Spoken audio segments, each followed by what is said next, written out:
Okay, literally no joke, guys. As soon as I come up, like within minutes, like 2 minutes of coming up onto Vault Hill, this is it. It starts to downpour. And it does feel really, I don't know, maybe I'm just like in my head right now, but like,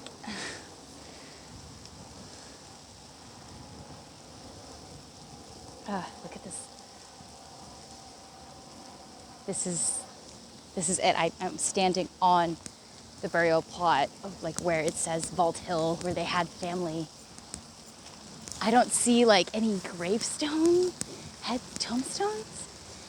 But then again, the city records were hid from the British Army, so it wouldn't be kept in plain sight. I am getting really freaking weirded out though, like as soon as I come up. So I'm up in the trees now, that like the hill that we were vlogging on the last video, that's down there. And now I'm up in the trees that I was talking about that have all those secrets.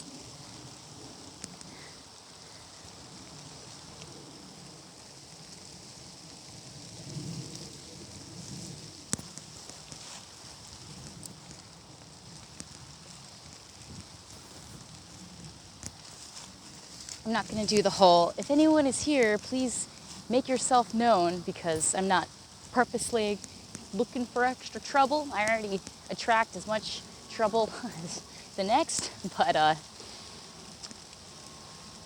sometimes these metaphysics don't need any title either. You just feel it. I guess we'll take cover underneath this tree until the rain passes.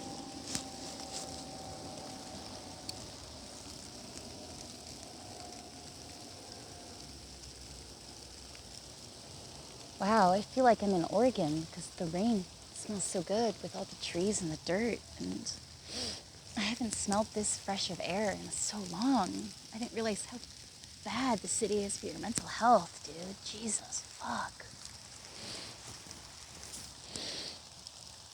Is that what fresh air smells like? Oh my God, that rain. That smell after the rain.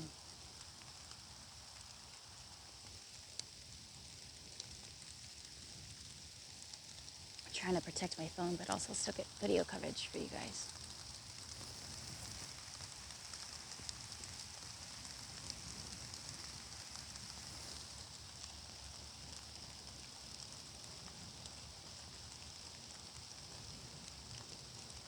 There were like 3 people in the family that I can remember off the top of my head. There was Augustus Van Cortlandt, Jacobus Van Cortlandt, and Frederick Van Cortlandt. Augustus Van Cortlandt was the city clerk that kept the family burial city records from the British Army. Jacobus was the son of Frederick, and Frederick is the one that originally founded the home and bought the home and the land and started the house originally, 1748.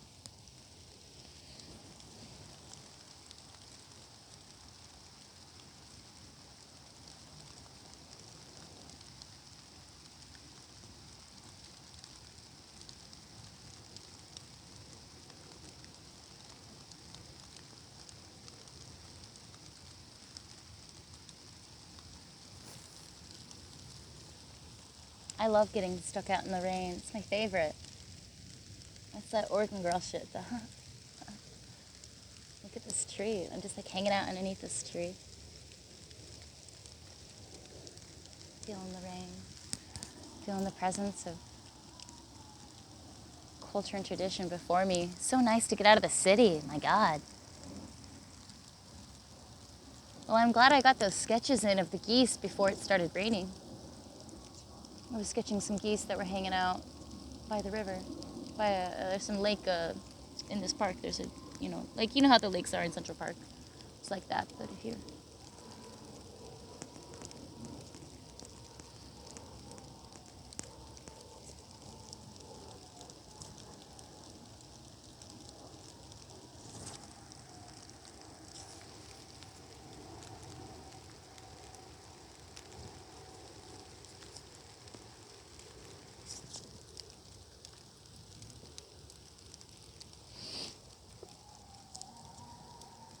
Maybe I can cover the phone with my hand.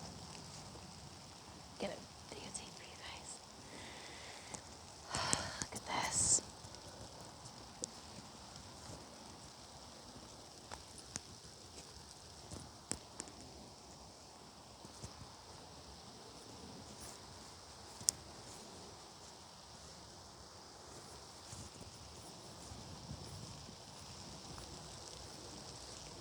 The phone has a case on it. It should be fine.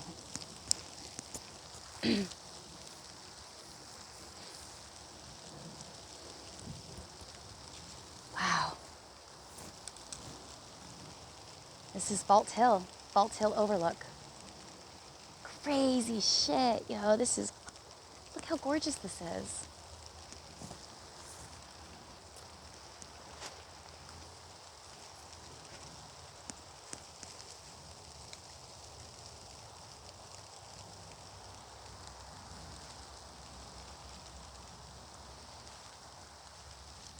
Oh my God, is this what it's like to not see one other fucking person for 5 minutes? Actual sanity? Okay, this solidifies what I've been thinking about recently. God has been telling me to move. I just don't know where. And I want to move to like a forest where it takes like 3 hours to get a gallon of milk. I don't want to see another goddamn soul. I've seen enough. I'm 27. That's good. I'm gonna go be a hermit now in the forest. I'll probably build a log cabin or something. But I want to be in the forest. I like my peace and sanity, and I didn't realize how harsh the city was on my mental health. My God, this is so beautiful. I'm gonna build a log cabin in the woods somewhere. Maybe Pennsylvania? I don't know. Maybe some beautiful forest, I'm not sure yet. You can see how untampered some of this stuff is. Like this rock right here is so cool. Like this tree. Like, what happened? Why is the tree like that? Don't some of these look kind of burnt to you guys? A little bit? Like, I feel like if this, right? Like, 'cause that's interesting. Like, what happened to that tree? Like, was there another tree that fell down? And why is it, how did it land like, oh, like that? Like, the history of history, it's fascinating. Historiography is so cool.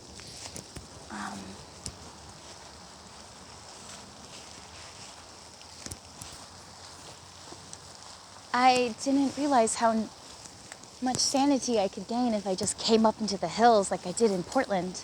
This is all I ever did in Portland. Oh, look at this. I just came up into the hills, and I never vlogged before in Portland. I was on my own journey, but now God told me to start sharing my talents with the world. And I mean, here we are. Vault Hill Overlook, Bronx, New York.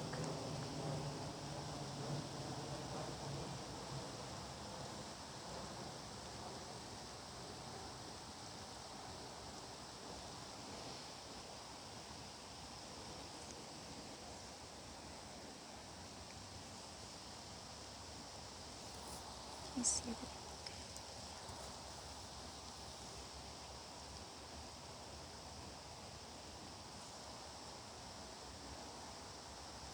Oh, there's one other person. The moment's been ruined. Just kidding. The other person can enjoy the city too, the park too. I thought I found a spot where I was a recluse for just a smidge of a second. Where do I need to go? Do I need to go to Antarctica just so I can avoid getting harassed, avoid a person? Like, I just need no people for 5 minutes. Like, oh my God, but I gotta keep a steady pace. I don't want to get caught up in these woods past dark. I have done that before in Portland, some Portland woods going way up into the hills of Markham Nature Park Hills. And I kept calm, but it did give me a little bit of a fright. So I've also done multiple adventures before. You know, I've been homeless in a developing country with a negative bank account before. God provides. I don't worry about shit. This is so cool. I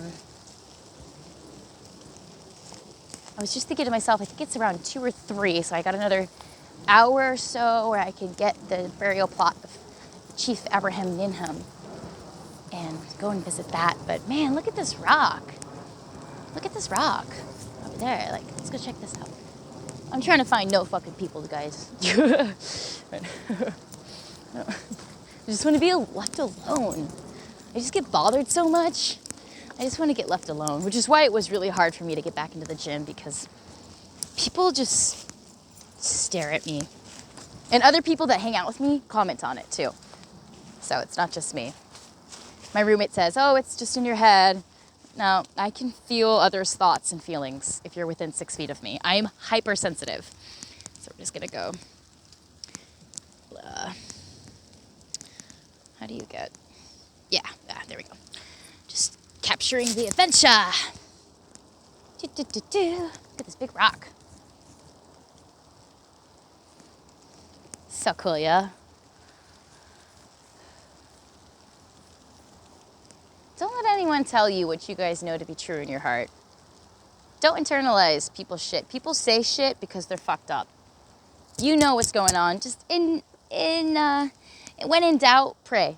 When in doubt, become a prayer warrior. Oh, look at this little alcove we got right here. Oh, this is so cool. I got a nice little spot. Oh, I could just actually sit right here. I have a nice, perfect little covering now. I found my spot. Oh, look at this. I'm actually quite comfortable.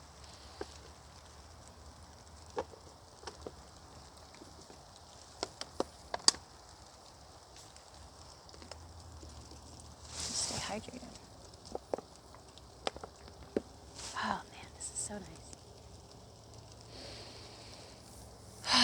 Nobody's gonna bother me for just a second. I'm actually the most comfortable I've been just sitting on this little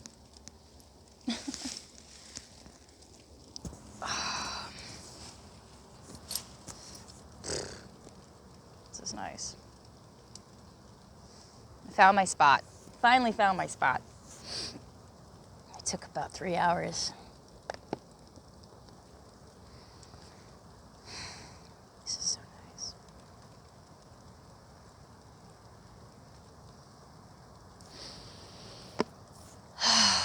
Fresh air, deep breaths. Nature.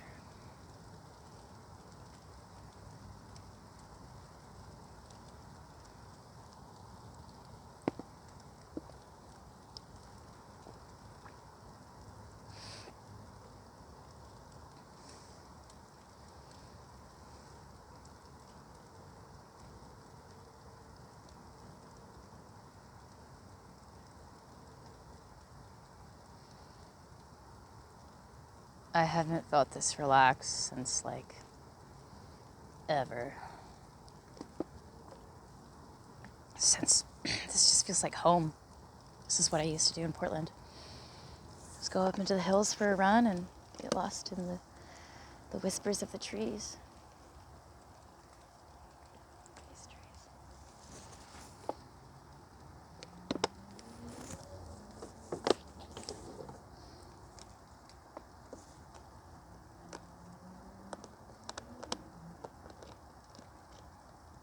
I'll tell you what though, there are some serious motherfucker runners on these trails that I see since I've been hanging out here.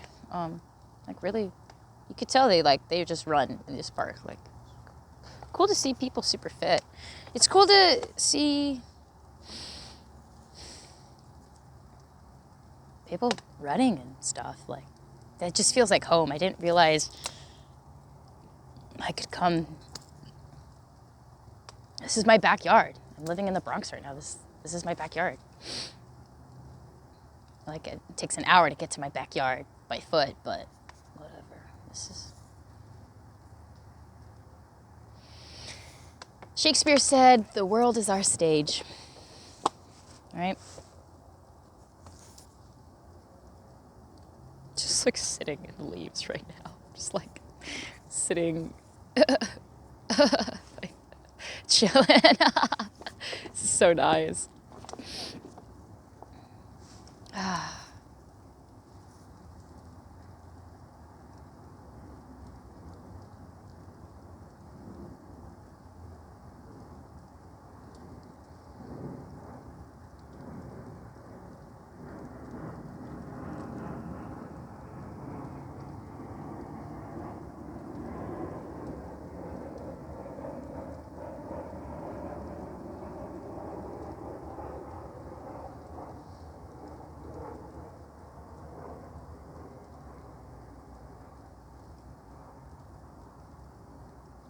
I think the city is like one of the worst things we could do to ourselves. Like now that I'm up here chilling, having such a great time, like literally like chilling with leaves, no wonder there's so much hate. No wonder. That makes sense now. Because last night I'd be talking about that demon that was sucking my energy while I was chowing down my burger. Have a pity on a woman. Jesus, she needs a dinner after a hard workout, a well-deserved dinner after a hard workout. Leave me the fuck alone. Good God. Anyway, so it's clear that the city is rough on my mental health. But coming up here, giving gratitude to Jesus, gratitude to those before me that lived in culture and tradition that was once thriving before it is what it is now, is something to pay homage to.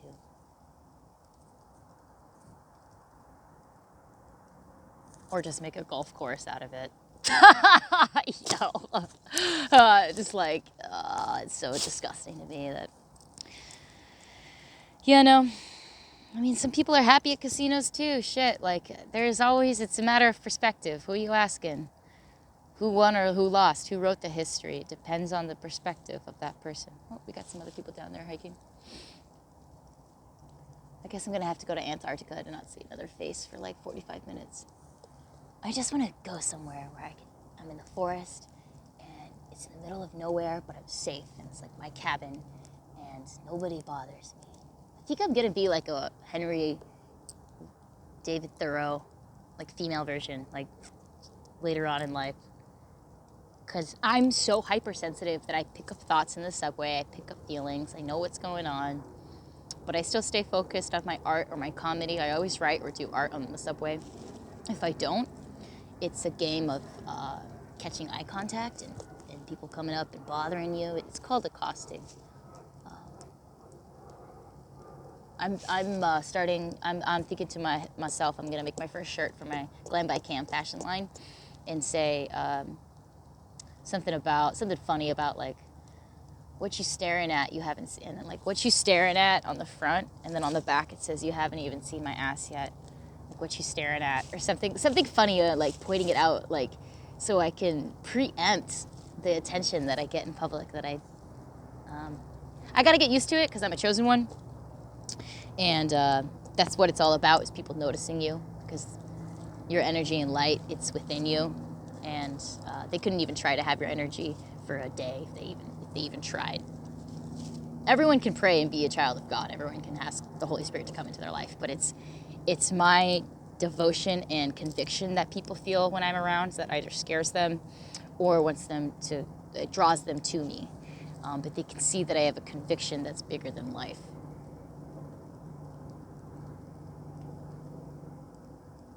It's a legacy. Don't know what God wants me to do just yet.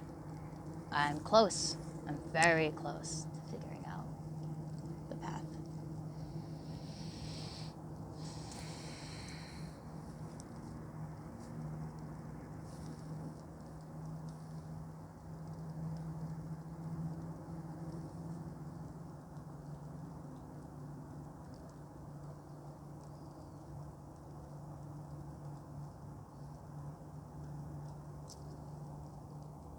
If anyone else that feels like they're chosen, you know you're close when everything stands still and is peaceful. And when everyone gets super quiet, that's when you know you're about to blow up, honestly. And your friends just kind of stop giving you the credit, or everyone just gets kind of real quiet, or a lot of things start to make sense that never once made sense. You're getting closer and closer to your purpose.